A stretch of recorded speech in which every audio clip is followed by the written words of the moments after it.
Ladies and gentlemen, welcome back to the channel. Today we've got episode number 127 of the San Diego Padres franchise mode here on the channel, and today we will be going over the All-Star break. In today's episode, just gonna get some simming here right now to get to the All-Star break itself. We're actually gonna do some other games besides the Home Run Derby and the All-Star game. We're gonna be doing, here we go, the Future Stars game. We've got two guys. It's gonna be Alexis Delgado, who's in single A. I mean, I don't know how he got here, but that's cool. And we've also got a third baseman from AAA, of course, from El Paso. It will be Trey Cabbage. The lefty is also in the lineup here tonight. And Johnny Swan will be the starting pitcher for the Future Stars from the National League. He will be starting this ball game off. So yeah, we've got Alexis Delgado representing the Fort Wayne Tin Caps over there in single A. I know they're not in the game, but we can imagine, right? And we got Trey Cabbage, and we've got Johnny Swan representing the El Paso Chihuahuas. We're not going to do the entire game. I'm just going to show you guys bits and pieces of it. I'll show you guys the first inning because Johnny Swan will be taking the mound to ERA of 2.56 in AAA this season, 8-4 record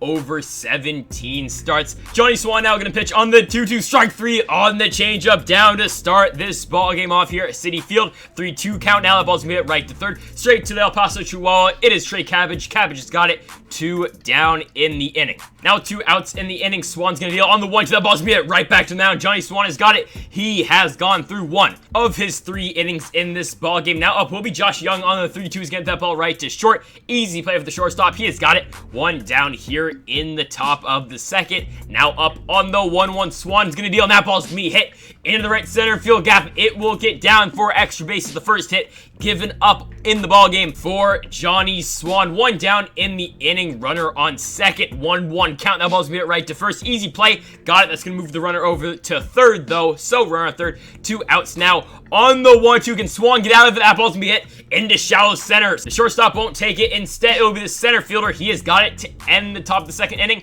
On the bottom of the second, we go where Trey Cabbage is up at the plate on the 2-1. Cabbage going to hit that ball right to first. I mean, he's barely going to hit that one. That's going to be easy play for the AL Future Stars. Now in the top of the third, we go. Johnny Swan swing and a miss on the changeup. Down his second strikeout of the ball game. Now the 1-1 count, and oh my goodness, that ball is absolutely launched into deep left center field, and it is out of here. So that's going to be a 1-0 lead now for the American League. 1 down in the inning. On the 3-2, that ball's going to hit into right field. Another base knock for the AL. Johnny Swan just got to get 2 more outs to get out this ball game. 3-2 count now. Swing and a miss on the slider up by Johnny Swan. Now up on the 2-1. That's going to be it right back to the mound. Swan can't get to the second baseman, though. Going to first. Can he get him? Yes, he can. All right. So Johnny Swan's day is done. Now the bottom of the fourth, we go. Delgado swing and a miss on the curveball in. 1 down in the inning. Going now to the bottom of the 5th, Trey Cabbage at the plate on the 2-2. Cabbage can line that ball right to short, but straight to the shortstop, and that's going to end Cabbage's day, essentially, and this ball game is now over. The American League will get the job done. Just wanted to show you guys some of the highlights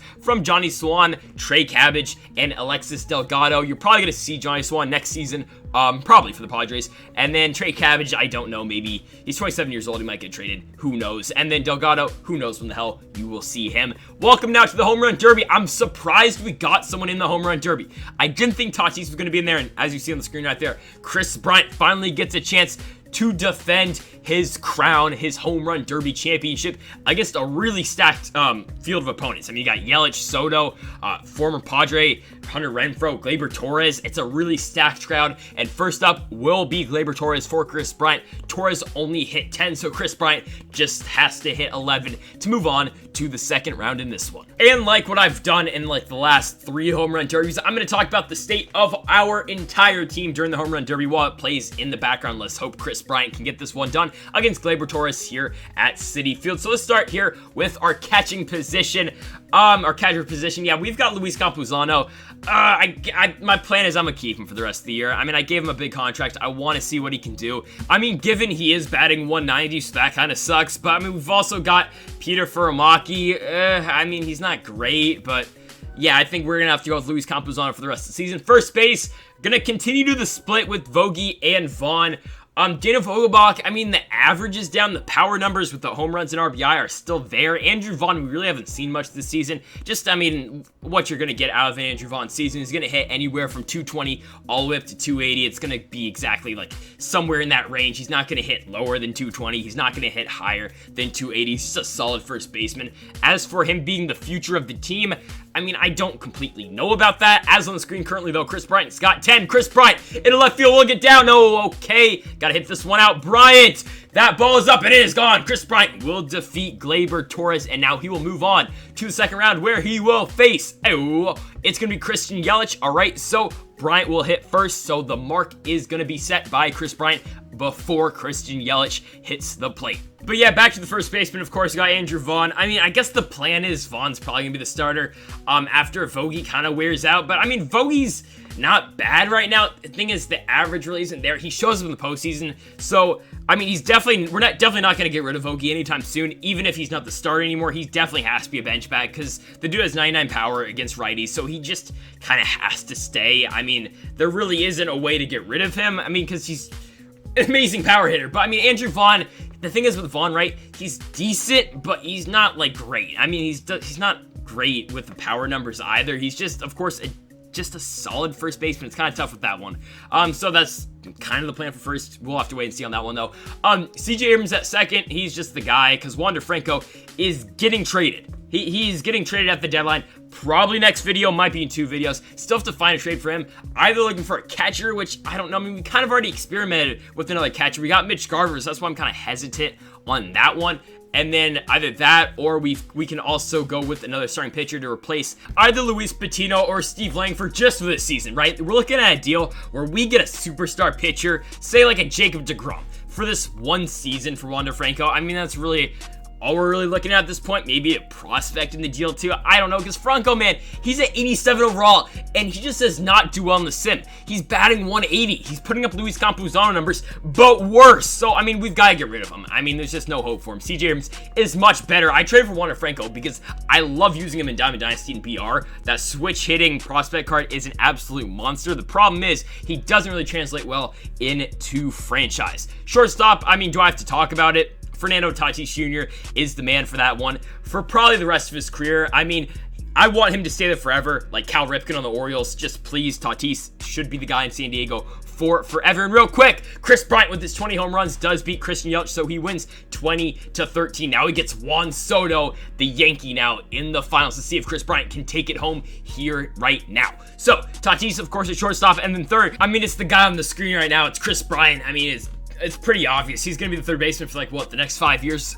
So, I mean, that's about it for the infield. Now, the outfield, here we go. So, left field, I mean, Julio Rodriguez is the guy in left field. And then center, we've got Victor Rose right now. And right, we've got JD Martinez, okay? Brian Reynolds is currently hurt. And the thing is, JD Martinez is doing real well. Brian Reynolds was having, I mean, he's always going to hit like around 300. I mean, this year he was at like, what, 280? Still, I mean, it's a bad year for Brian Reynolds, but still a pretty productive season. He bats leadoff for us. And then Julio Rodriguez started the season batting like 220. Now he's up to 280, 270. And JD Martinez is batting like 313. I don't know what to do.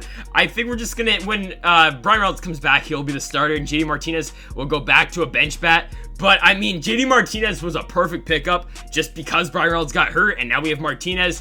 But I kind of feel bad benching Martinez after Brian Reynolds comes back. I don't want to replace him over Reynolds because Reynolds is usually an all-star, usually bats over 300 and bats leadoff and is a switch hitter. And then Julio Rodriguez, he's the future of the team, what, 24 years old? Dude's an amazing power hitter, and he's just basically, I think, just a younger version of JD Martinez, kind of the same skill set. But we'll just go with JD Martinez off the bench when Brian Reynolds does decide to come back from injury. Starting pitching, of course, talked about a little bit earlier, right? We have the guys, of course, at the top of the rotation, and then it's Luis Patino, and then it's Steve Langford. Of course, if we do trade for a star pitcher, it'll probably be Langford going back down to the bullpen just for the time being. Next year, will probably be back up in the starting rotation. Patino's doing all right, and the entire rotation is just kind of right now.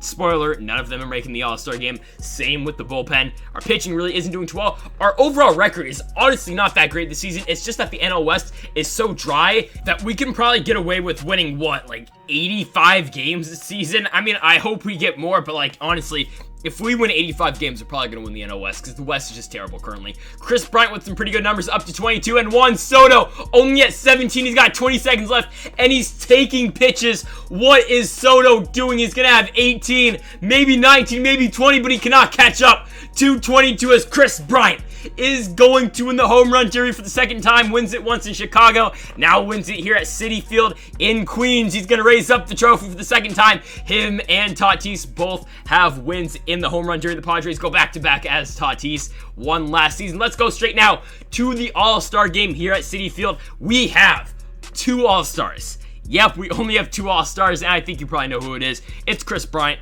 and it is Fernando Tatis Jr. Tatis will be the starting shortstop in this ballgame, while Chris Bryant will be the starting third baseman. Again, like the Futures game, I'm only going to be showing the highlights and the first inning of this ballgame, just because I kind of don't want to sit through a 9-inning long game of the All-Star game. Like, I don't think you really care that Yoan Moncada has a random at-bat in the 6th inning. Here are the lineups, and let's get straight into the first inning. Heading to the mound for the National League will be Luis Severino. The former Yankee is now an Atlanta Brave. ERA of 2.59 on the season, record of 8-6 over 19 starts. I think I said earlier Bryant's the starting third baseman. He's actually the starting DH. Oh my goodness, Severino, what a start to the All-Star game. Plunks Jose Altuve. He does not forget about the ALCS, the bang bang trash cans. Oh my goodness. He's gonna strike out Semien for the first out of the starting the best All-Star game ever as Juan Soto loses the home run derby, and for the second straight year in a row, Soto goes yard here in the All-Star game, but Severino plunks Altuve to start the ball game. Oh my goodness. Mike Trout on the 1-2 gets that ball right to first. Easy play for Luis Severino, and the National League 2 down here in the inning. Gleyber Torres now up on the 2-1. Torres gonna hit that ball right to short and straight to Fernando Tatis Jr. Tatis has got it to end the top of the first. We are gonna go to the bottom of the second because this is where Tatis and Bryant are now hitting. Ken Giles is gonna come out and pitch.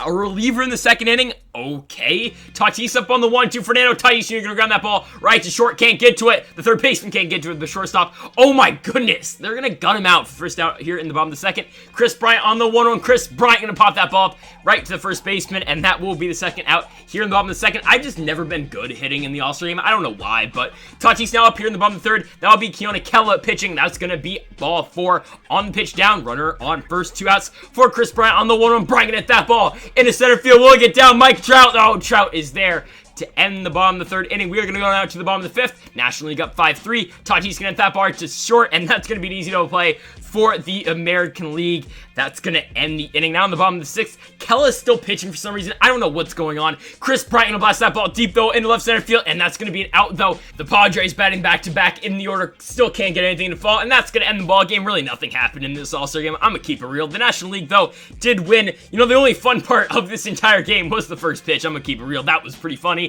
It's not like I did that or anything. I would never aim at anyone. I would never do that to Jose Altuve, but the National League are going to get the job done by a score of, they're going to win 9-7 in this ball game. I don't know why Keone Kela was pitching for 8 innings, but whatever, it doesn't matter. We're now going to play the AAA All-Star game. We've got Jared Mullis and Carmen Santos in this ball game, so we've got the shortstop and the second base, the middle infielders, and we are somehow here at the Trop.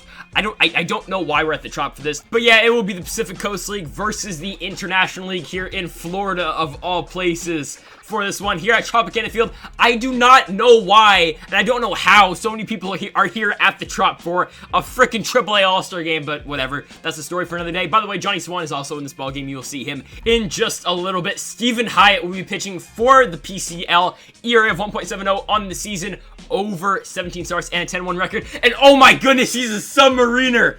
Oh my goodness, this dude's an 81 overall starting pitcher submariner. I might need to trade for this guy.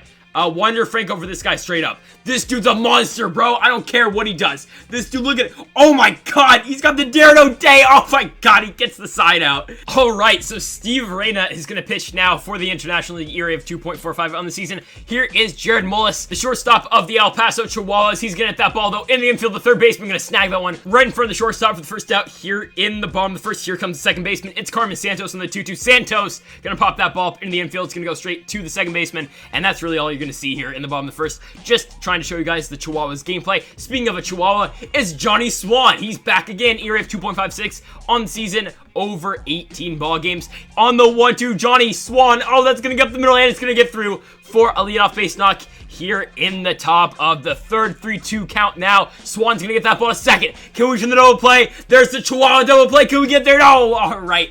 Runner on first, one out. Here comes on the 3-2, swing and miss on the curveball down by Johnny Swan. Here comes Jose Marmolejos, Fresno Grizzly legend, into left field. He's gonna get that ball. Oh, what a play by the left fielder. He's got it to end the top of the third. On the bottom of the fourth we go. Mullis on the 3-1. He's gonna hit that ball deep in left field. Get down for me. It's gonna get down. Hey, we have a base knock here in this episode. Mullis is gonna hit that ball for a no-out double. Carmen Santos after him on the 1-1. Santos gonna hit that ball in the middle. Will he get through? Oh, it's gonna be played right by the shortstop. And I'm gonna keep it real. We don't drive him in, but the Pacific Coast League is gonna get the job done here in the AAA All-Star game. I think we missed the AA All-Star game. I think it was a couple weeks ago, or it's either 2 weeks in advance. I don't know. We're not going to play that. I mean, who cares? Even though the Sod Poodles are absolute killers down there, and you might be able to see Andrew McCutchen and Max Scherzer, but whatever. That's a story for another day. And that's really going to do it today, folks, for this All-Star Weekend episode. Hit that subscribe button down below if you haven't yet.